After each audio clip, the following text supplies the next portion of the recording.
This is the end of the Lord of the Rings, the end of the last chapter. At last the three companions turned away, and never again looking back, they rode slowly homewards. And they spoke no word to one another until they came back to the Shire, but each had great comfort in his friends on the long grey road. At last they rode over the downs and took the east road, and then Merry and Pippin rode on to Buckland, and already they were singing again as they went. But Sam turned to Bywater, and so came back up the hill as day was ending once more. And he went on, and there was yellow light and fire within, and the evening meal was ready, and he was expected. And Rose drew him in, and set him in his chair, and put little Eleanor upon his lap. He drew a deep breath. "Well, I'm back," he said. Hello guys, it is that time of the year again when I take out my Middle-earth gear to rejuvenate my literary prowess. The Lord of the Rings is a famous piece of work, I dare say a piece of art that was written by J.R.R. Tolkien. But Lord of the Rings and The Hobbit are the most famous works of the Middle-earth that are known to people. And the reason is simply because movies were made out of them. Recently, in the last 1 or 2 years, a series called The Lord of the Rings, The Ring of Power was released. I think they just finished the second season a month ago or so. I don't know. And the material they drew that out from that point of history. The material they extracted that from was not really written by J.R.R. Tolkien himself, but it was definitely extracted from his other works related to the Lord of the Rings. In any event, as a huge fan of the franchise, not just the movies but the books, I make it a point to at least read 4 of the most important books, or rather 5 of the most important books in Middle-earth. The first one being the Silmarillion. The Silmarillion is the less known work of J.R.R. Tolkien, simply because a movie was not made out of it, but it in fact, in the timeline of the story, sets out the nature and the lay of the land of what Middle-earth is about. And not chronologically. Chronologically, the first book that came out was The Hobbit, and then the trilogy of The Lord of the Rings, and then the Silmarillion. But in terms of order of events, the Silmarillion comes first, and then The Hobbit, which is one of our fans' favorites, even the movie. I love this. It's this colorful map of the Middle-earth. And then, of course, The Lord of the Rings in itself, the master series of novels that made that world that we so much love. This, the Fellowship of the Ring, then comes the Two Towers, and then the Return of the King. Who remembers that song from Aragon? Now, these books that I just shown to you are quite known to real Tolkien fans, Middle-earth fans. Even the Silmarillion is quite known by people that have been reading the books and searching about it. But the very less known books in the Middle-earth are the ones compiled by Christopher Tolkien and he's J.R.R. Tolkien's son, and he compiled these books because they are usually they are unfinished stories or lost tales related to the Middle Earth. I do not claim to have compiled all of them myself.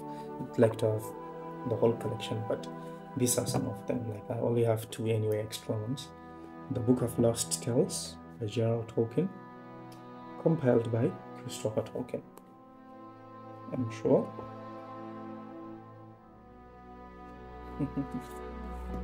And then Unfinished Tales. This is an absolute must read to any Lord of the Rings fan, because what people that read novels love the most is additional information. Because if a great movie like The Lord of the Rings, directed by Peter Jackson, was made, why do you even need to read the book? Most of my generation read Lord of the Rings after watching the movies. I started reading Middle-earth books after watching the first movie of The Hobbit. The first movie came out in December 2012, and I couldn't wait for the second movie, talk less of the third movie.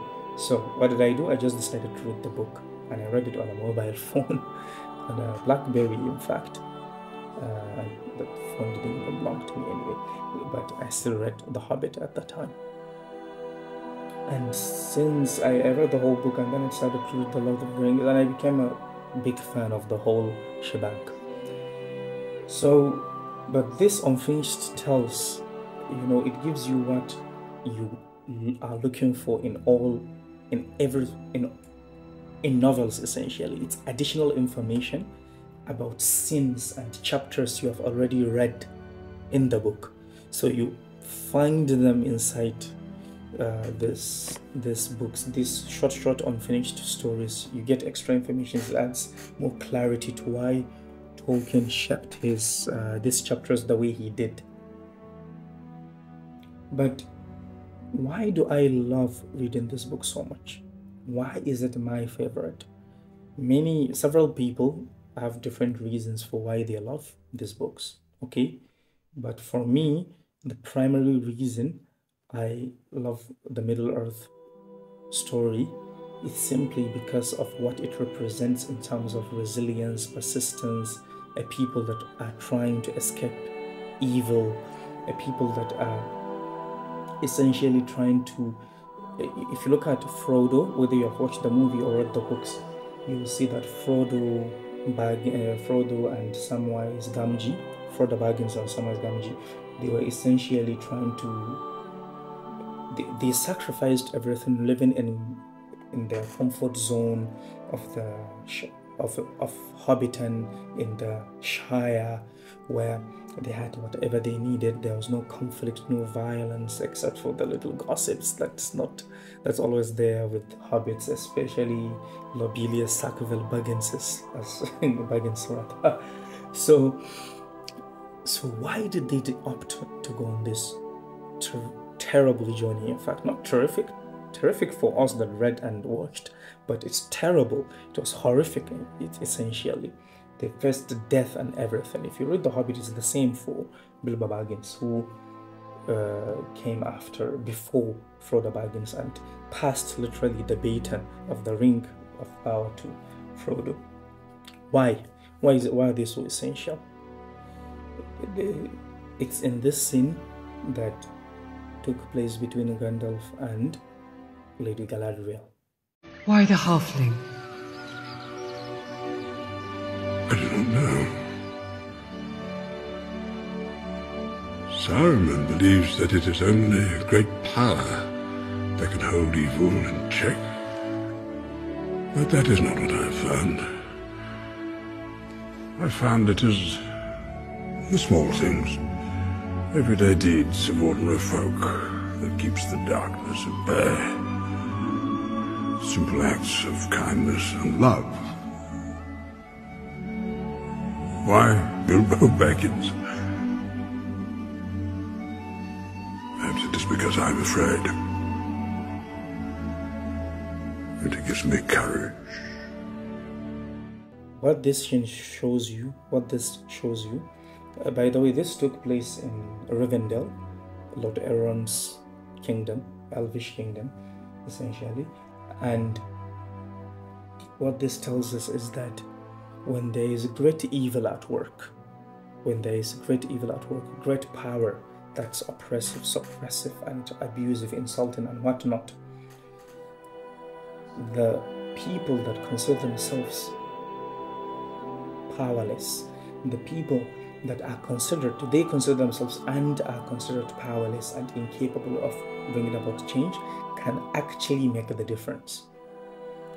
For me, the lesson I learned from this is that anyone and everyone can contribute to the work for change. And I'm using Lord of the Rings, a fictional fantasy novel, to make this point, because I saw a friend of mine actually recently posted on social media that you can actually learn about life from fictitious stories. And it's true, and as much as Lord of the Rings, it's not only fictional but a fantasy adventurous novel. Fiction is usually extracted from reality. When we look beyond the orcs, the urukai, the dragons, the wizards, and the hobbits, and the elves, the dwarves, they're dwarves in our real world, but not in the way Tolkien illustrates them. But if we look beyond the fantastical adornment that Tolkien gave it, we can see something real that affects our reality today.